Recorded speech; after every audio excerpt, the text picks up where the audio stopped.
Fidèles de l'église néo-apostolique du district apostolique de Goma, après avoir suivi avec amertume et désolation la déclaration de M. Jean-Luc Schneider, apôtre patriarche et représentant mondial de l'église néo-apostolique internationale du 20 septembre 2022, introduisant au sein de la doctrine apostolique l'ordination des femmes à tous les niveaux ministériels, les fidèles du district apostolique de Goma ne sont pas restés indifférents face à cette décision qu'ils qualifient de charnelle et emplie d'antivaleurs.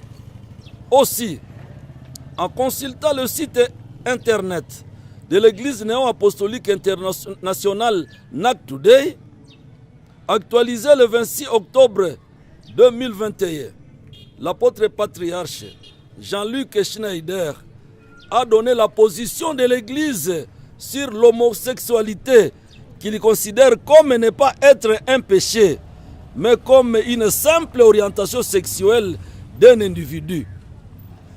En effet, l'introduction de cette nouvelle connaissance doctrinale, contraire à la Bible et aux mœurs humaines, a poussé les fidèles de fouiner les textes fondamentaux régissant le fonctionnement de l'Église. Drôle a été de constater qu'au sein de l'Église néo-apostolique internationale, les fidèles n'ont jamais été reconnus comme membres de l'Église. Pourtant, sa survie dépend de ces derniers, ce qui est de l'escroquerie pure et simple.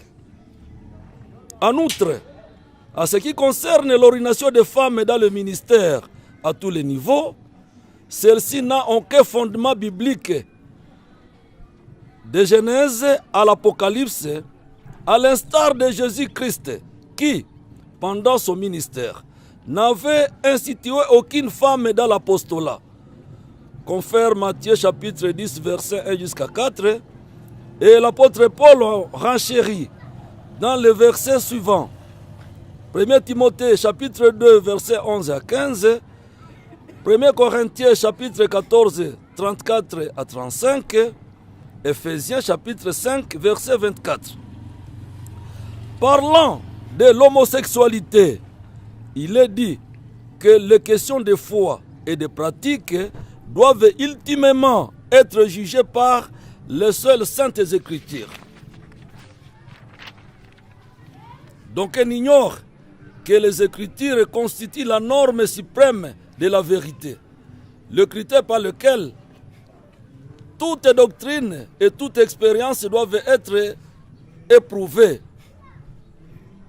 2 Timothée chapitre 3, versets 16 à 17. Malheureusement, Jean-Luc Schneider, lui, fait fi de ces Écritures et donne place aux intérêts personnels et veut emballer aveuglément tout le monde dans cette pratique abominable, pourtant interdite par la Bible. Lévitique chapitre 18, verset 22, 13, Romains chapitre 1, verset 26 à 27, et le verset 32, pour ne citer que cela. Eu égard à ces abominations prônées par l'apôtre patriarche Jean-Luc Schneider et ses apôtres, qui veulent conduire les fidèles en dehors de l'enseignement de Jésus, déclarons ce qui suit. Premièrement, réitérons notre attachement à l'enseignement de Jésus-Christ, et ce, dans le respect de l'unité de la doctrine initiale de la foi néo-apostolique, qui a pour but principal préparer les croyants en vue du retour de Jésus-Christ, afin qu'ils accèdent à la communion éternelle avec Dieu. 2. Désolidarisons d'avec Jean-Luc Schneider et tous les apôtres en accord avec sa nouvelle doctrine. 3. Déclenchons le processus de réorganisation de l'Église néo-apostolique locale en la dotant de ces textes fondamentaux. 4. Laissons la porte ouverte à quiconque traînant encore les pas suite aux intérêts liés à son positionnement à rejoindre notre cause. Il en est de même à tous ceux qui reviendrait à la raison. 5. Rassurons l'opinion de la reprise des services divins dans les lieux qui sera indiqué incessamment.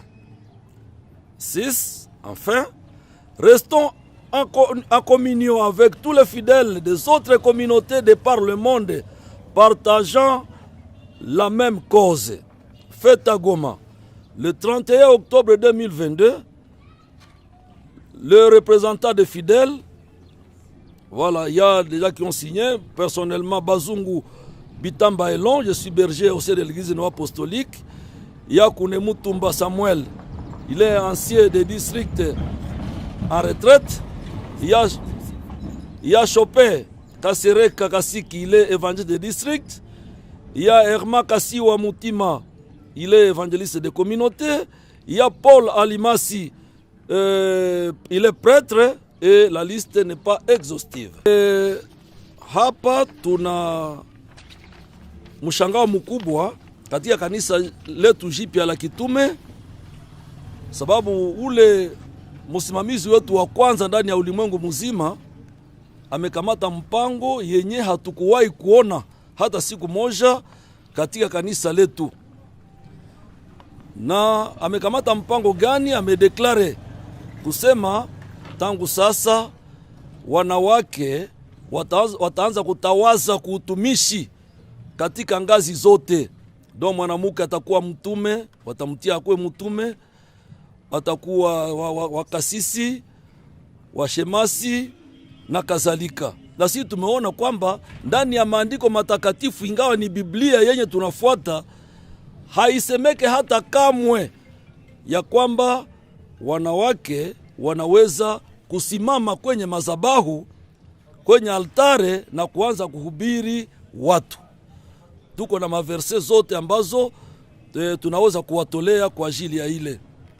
Na ingine ambayo ilituletea huzuni kubwa ni kuona wakati tunachunguza ndani ya site internet yetu ya kanisa neo-apostolika ambayo inaitwa NAC Today, tunachunguza ya kwamba huyu mtume mkuu Apotre Patriarch alikwisha ukamata uamuzi ya kusema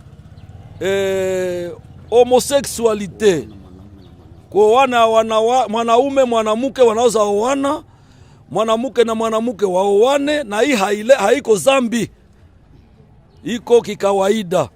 Halo, tuliona ile yote tukichunguza ndani ya maandiko matakatifu katika Biblia, hakuna hata na nafasi moja inaruhusiwa. Ndio maana tunakamata mpango ya kuachana na hawa watu, waende kufanya kanisa yao yenye inakuwa na hivyo vitu vyenye havikubaliwe na wakristiani wengi ndani ya kanisa neo-apostoliki.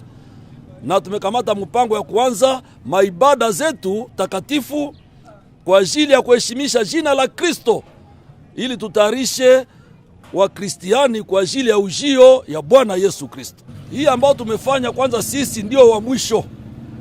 Tumekamata hii kipindi sababu sisi tuliwahi wakati wameenda katika mkusanyo mkubwa hapo Lubumbashi, tuliwahi kwanza kuwapatia memorandum, mafikiri ambayo tulitosha ndani ya watu, kusema mwende kwa wale wakubwa wetu, muwaonyeshe, muwaambie kwamba hivi vitu havikubalike.